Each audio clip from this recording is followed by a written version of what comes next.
CM Revanth తీరుపై MP Etela Rajender ఆగ్రహం వ్యక్తం చేశారు. చేత కాదంటూ సీఎం రేవంత్ కాడి వదిలేశారన్నారు ఈటెల. రేవంత్ తనకి తానే అసమర్థుడని చెప్పుకుంటున్నారని, రేవంత్ కి చేత కాకపోతే క్షమాపణ చెప్పి రాజీనామా చేయాలని అన్నారు ఈటెల. రేవంత్ తప్పుకుంటే సమర్థులొచ్చి పదవిలోకి వస్తారని ఈటెల రాజేందర్ అన్నారు. ఉన్న స్కీములను కూడా నడిపే దమ్ము లేక కాడెత్తేసినావు.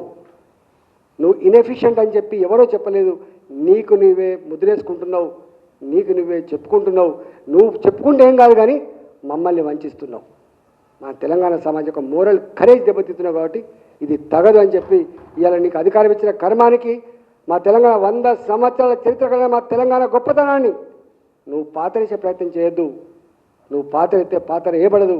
నువ్వు 2024 ఎన్నికల కంటే ముందు ఏ ప్రగల్భాలు పలికినవో, ఏ హామీలు ఇచ్చినవో, ఏ మాటలు చెప్పినవో ఇవన్నీ నేను చేయలేను అని బేషరతుగా క్షమాపణ చెప్పి ముక్కు నేలకు రాసి తప్పుకో. శాతనుడు వస్తాడు, ఎవరో చేస్తారు, ఇంకేముంటుందండి.